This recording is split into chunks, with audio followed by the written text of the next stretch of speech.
ادارے اور حکومت بیٹھ کے یہ سوچتے ہیں کہ ہمارا اشتراک ضروری ہے ملک کی ترقی کے لیے، تو وہ اس سے تو بہتر ہے نا کہ لڑائی رہے پاور کی۔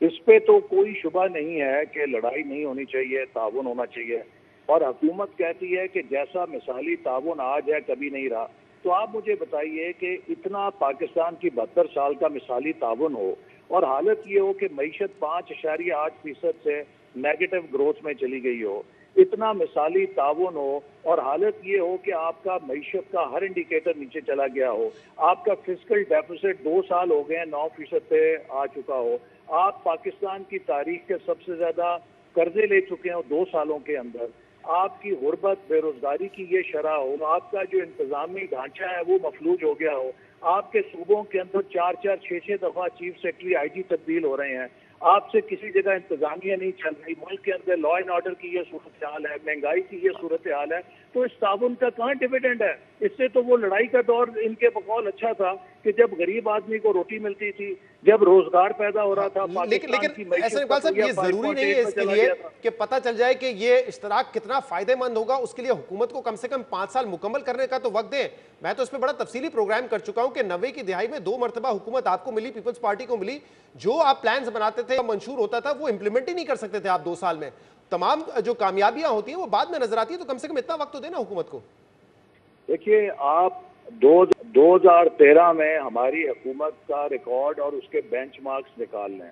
اور آپ کو یہ نظر آئے گا کہ ہم نے ہر سال پچھلے سال سے بہتر پرفارم کیا ہے۔ پاکستان کی G D P growth rate کا پیمانہ ہر سال پچھلے سال سے اوپر گیا ہے۔ پاکستان کے اندر انڈسٹریل ایگریکلچر سیکٹر نے پچھلے سالوں سے ہر اگلے سال میں بہتر پرفارم کیا ہے۔ یہاں تو ہر آنے والا سال ہمیں نیچے کی طرف لے کر جا رہا ہے۔ لیکن احسن اقبال صاحب، یہ بیانات بھی ہمارے سامنے ہیں نا کہ ہمیں حکومت پوری نہیں کرنے دی، اس لیے ہم پرفارم نہیں کر سکتے تھے، ورنہ بہتر کارکردگی دکھاتے۔ یہ بھی پیپلز پارٹی اور نون لیگ کی طرف سے 2 حکومتوں کے بعد 2 دفعہ حکومت کرنے کے بعد کہا گیا ہے نا۔ دیکھیے، ہم نے تو اسی لیے ان کو 2 سال اس تانے کو برداشت کر کے بھی موقع دیا کہ یہ اپوزیشن جو ہے دوستانہ اپوزیشن کر رہی ہے، یہ اپوزیشن جو ہے سختی نہیں کرتی، ان کو جتنی رسپانسبل اپوزیشن ہماری دیکھنی پڑی ہے، شاید کسی حکومت کے سامنے اتنی اور رسپانسبل اپوزیشن نہیں تھی جس نے کسی موقع پر اپنی سیاست نہیں چمکائی، ہم نے مذہبی کارڈ نہیں کھیلا، ہم نے ہر وقت جب چیلنج آیا پاکستان کے قومی مفاد میں کھڑے ہو کر حکومت کا ساتھ دیا۔ لیکن اب سوال یہ ہے کہ آپ کے سامنے انڈیکیٹرز ہیں، دن بدن ہم نیچے کو جا رہے ہیں، اگر تو امپروومنٹ ہو رہی ہو تو آپ صبر کریں، لیکن اگر ہر آنے والا دن، ہر آنے والا مہینہ، ہر آنے والا سال پیچھے سے بدتر ہے تو کیا آپ اس تباہی کے لیے تماشائی بنے رہیں گے؟ کل کو آپ لوگ کہیں گے کہ آپ کے سامنے یہ تباہی ہو رہی تھی اور آپ لوگ کیوں خاموش تماشائی بنے رہے؟ احسن اقبال صاحب، مجھے آپ کے جو جلسوں اور آپ کی تحریک ہے اس کے حوالے سے کلیئرٹی دے دیں، کیونکہ یہ اے پی سی میں نواز شریف صاحب نے تو بڑا واضح طور پہ کہا تھا کہ حکومت یا عمران خان ہمارا ہدف نہیں ہے، obviously ہم جو ان کو لے کر آئے ہیں وہ ہمارا ٹارگٹ ہے۔ اس کے بعد اعلامیے میں بھی اس طرح کی کئی شکیں موجود تھی، لیکن اس کے بعد میں نے سنا ہے جس میں خاقان عباسی صاحب کہتے ہیں کہ جو فوج کی لیڈرشپ ہے، اداروں کی لیڈرشپ ہے، اس کا کوئی عمل دخل نہیں تھا الیکشن میں۔ میں نے فضل الرحمان صاحب کو سنا، وہ کہتے ہیں کہ ہمارا کوئی اختلاف نہیں ہے اداروں کے ساتھ، مریم کی طرف اشارہ کرتے ہیں، مریم نواز صاحبہ کی طرف، کہتے ہیں ان کو بھی کوئی اختلاف نہیں ہے۔ تو جب اختلاف ہی نہیں ہے، ان کا کوئی رول ہی نہیں ہے، تو پھر یہ بار بار کس کی طرف اشارہ کرتے ہیں کہ ان کو لانے والوں سے ہمارا مقابلہ ہے؟ دیکھیے، 2 چیزیں ہیں جن میں فرق کرنا بہت ضروری ہے۔ پاکستان کی فوج ایک پروفیشنل ادارہ ہے، وہ سپاہی، وہ افسر جو ہماری سرحدوں پہ کھڑے ہیں، جو شہادتیں دے رہے ہیں، وہ ہماری قوم کے ماتھے کا جھومر ہیں اور کسی شخص کو ان سے اختلاف نہیں۔ ہماری حکومت نے فوج کے ادارے کو مضبوط کرنے کے لیے جتنا بجٹ دیا، جتنا ساز و سامان کے لیے بجٹ دیا، جتنی سپورٹ کی، اس کی کوئی مثال نہیں ملتی۔ لیکن اس کے ساتھ پاکستان کی ایک تاریخ ہے کہ پاکستان میں ایک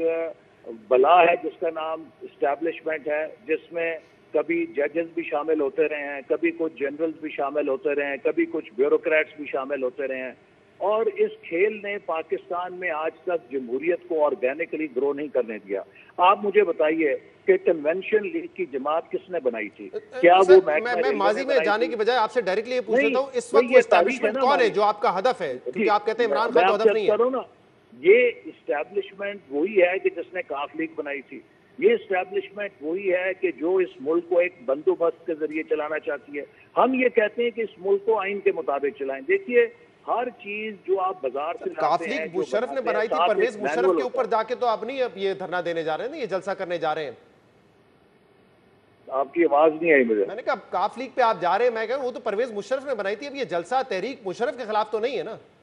نہیں، میں یہ کہہ رہا ہوں کہ ایک پاکستان کے اندر غیر اعلانیہ بندوبست موجود رہا ہے جس نے پاکستان کے ڈیموکریٹک سٹرکچرز کو آرگینکلی گرو نہیں کرنے دیا۔ یہ ایک حقیقت ہے جس کو کوئی ڈینائی نہیں کر سکتا۔ ہم تو یہ کہتے ہیں کہ اس صحیح۔ ملک کو کسی بندوبست سے نہیں چلنا چاہیے، آئین کے مطابق چلنا ٹھیک ہے، چاہیے، جو ہمارا ایک اونرز لاسٹ مینول ہے، جو اس کا ریاست ٹھیک کا ہے، ایک مینول لاسٹ ہے، اس کے کویشچن مطابق چلائیں۔ احسن اقبال صاحب، آج فواد چودھری صاحب نے بھی ٹویٹ کیا ہے کہ کرونا وائرس کی جو دوسری لہر ہے وہ زیادہ تیزی سے پھیل سکتی ہے، اس لیے تمام سیاسی جماعتوں کو ذمہ داری کا مظاہرہ کرنا چاہیے، اپوزیشن کو بھی اپنے جلسے جلوسوں کو ملتوی کر دینا چاہیے 3 ماہ کے لیے، ورنہ خدشہ ہے کہ کرونا وائرس تیزی سے پھیلے گا۔ اب آپ لوگ تو حکومت پہ تنقید کرتے رہے تھے کہ سخت لاک ڈاؤن کریں، آپ کی غلط پالیسی کی وجہ سے نقصان ہو رہا ہے، تو کیا اب آپ احتیاط کریں گے اور فواد چودھری کے مشورے پہ عمل کریں گے؟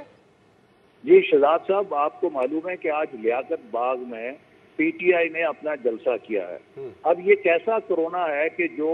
پی ٹی آئی کا جہاں جلسہ ہوتا ہے وہاں سے غائب ہو جاتا ہے، اور جہاں پی ڈی ایم کا جلسہ ہونا ہوتا ہے وہاں پہ یہ کرونا حملہ ور ہو جاتا ہے۔ اور آپ دیکھیں گے کہ کرونا کی ایڈوائزری کا شیڈیول بھی پی ڈی ایم کے جلسوں کے مطابق جاری ہوتا رہے گا۔ جہاں جہاں پی ڈی ایم کے جلسے ہوں گے وہ کرونا سینسٹیو ہو جائیں گے۔ ہمیں تو حکومت سے لیڈ ملتی ہے نا، آج حکومت نے جلسہ کیا ہے تو اس کا مطلب ہے کہ ٹھیک ہے، لیکن حکومت پر تو آپ پہلے بھی تنقید کرتے رہے نا کہ وہ غیر ذمہ داری کا مظاہرہ کر رہی ہے، آپ تو اپنے آپ کو زیادہ ذمہ دار بتاتے تھے، زیادہ سخت لاک ڈاؤن کے حامی تھے، تو آپ اپنی ذمہ داری دکھائیں گے یا نہیں دکھائیں گے اس کے باوجود؟ جی دیکھیے، اگر کوئی ایسی ہمیں شواہد ملی تو یقیناً اس پہ ہم مناسب کارروائی کریں گے، اور ہم نے اپنے تمام حمایتیوں کو یہ کہا ہے کہ وہ جتنے بھی اجتماعات میں آئیں مکمل طور پہ ایس او پیز کا احتیاط کریں اور ماسک پہن کر آئیں۔ اور سر ابھی لاہور میں آپ لوگوں نے ایک مظاہرہ کیا جس میں جو آپ کے سٹیج پہ لیڈران تھے انہوں نے ایس او پی کا خیال نہیں کیا تھا، کسی نے ماسک نہیں پہنا تھا، تو عوام سے کیسے ایسے توقع لگا سکتے ہیں پھر آپ؟ جی ہم نے اس کے لیے اب ہدایات جاری کہ گجرانوالہ جلسے میں آپ کے اس پروگرام کے ذریعے پھر سب لوگوں کو کہوں گا کہ جو لوگ آئیں وہ ماسک ضرور لے کر آئیں اور احتیاطی تدابیر اختیار کریں۔